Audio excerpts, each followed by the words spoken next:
C'est les grandes vacances et on a tous envie de partir sans forcément avoir l'argent, le temps et les idées. Avec Nance. Salut. Bah qu'est-ce que tu fous à poil? Je sais pas, l'habitude. On te propose une solution gratuite qui demande absolument aucune organisation, très peu de temps et qui tient en une main. Le stop. Voilà 5 trucs pour faire du stop. Et transformer un simple voyage en une formidable aventure humaine. La clé pour durer dans ce métier, c'est de pas te faire écraser et de pas mettre les conducteurs en danger. Bon, en gros, t'as deux techniques. Le stop passif, tu lèves le pouce et t'attends. Faut juste que derrière toi, il y ait un spot pour que les voitures puissent s'arrêter en sécurité. Ceci est un spot parfait. Et le stop actif, où c'est toi qui vas vers les voitures, dans les stations-service, dans les péages et les feux rouges. Bonjour.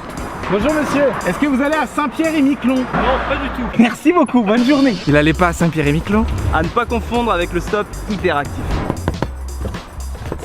Merci de m'avoir pris, j'en pouvais plus d'attendre, vous avez pas eu des 10 minutes, c'est insupportable de nos jours. Ces sièges, ils sont fantastiques. Je vous fais un petit massage. Viens. Quand tu fais du stop, tu as 3 secondes pour faire jaillir de ta personne suffisamment de joie de vivre et de charisme pour que le conducteur qui te regarde développe en son être une profonde envie de s'arrêter pour te rencontrer et passer un bout de son trajet avec toi. Du coup, donne-toi des chances. Et la classe. Chemise, Sissi. Sors ton sourire ravageur. Inspire confiance. Arrête-toi que je te dis. Et sois 100% disponible. Concrètement, faut que tu arrives à établir un contact visuel direct avec la personne véhiculée. Plonge tes yeux dans ceux du conducteur et une fois que c'est fait, fais-lui un signe qui ne s'adresse qu'à lui. Et même si tu te prends un gigantesque vent, remercie quand même parce que la voiture derrière te trouvera direct hyper sympathique et ça t'évitera le mauvais karma. Et voilà, bien sûr, il y a une voiture qui s'arrête pas, ça tombe sur moi. Ah, tu arraches ça. Et surtout, si l'attente se fait un peu trop longue pour toi, souviens-toi, t'as le pouvoir de réenchanter ta vie à base de...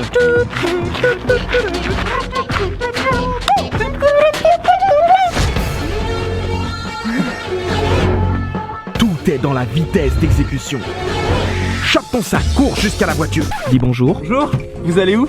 Profite de la réponse pour évaluer l'ambiance et scanner le conducteur. Rentre mon petit, je vais à Paris. Je vais à Saint-Pierre-et-Miquelon en fait. Merci beaucoup. Au revoir. Donne 100% de ton crédit à ton intuition. Tu le sens pas? Monte pas. Et si t'es pas en sécurité, tu prends ton sac avec toi sur tes genoux. Si t'es détendu, tu le mets dans le coffre. Dans tous les cas, tu laisses pas traîner tes affaires sur les affaires de ton autre. Ouais, super. Merci hein. Oh merde, c'était votre gosse? Une fois que t'es installé, n'hésite pas à établir où tu seras déposé. Ça t'évitera de te retrouver dans un coin dangereux ou à la sortie de Pouillouse-la-Muselle où passent 4 voitures par an. Qui goûte à la rencontre dans l'habitacle d'une voiture. C'est hyper rare dans nos vies d'avoir 1 heure devant soi pour rencontrer un inconnu. Bonjour, excuse-moi, est-ce que vous auriez 1 heure quand on se rencontre? Non, j'ai pas le temps. Désolée.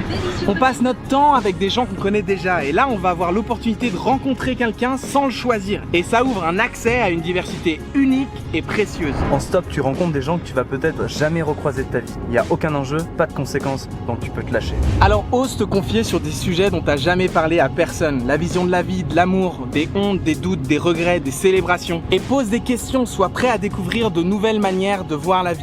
C'est ce genre de rencontre de cœur à cœur qui nous permet de se découvrir et de réaliser le potentiel de solidarité qui nous entoure. Et ça, c'est accessible d'un coup de pouce.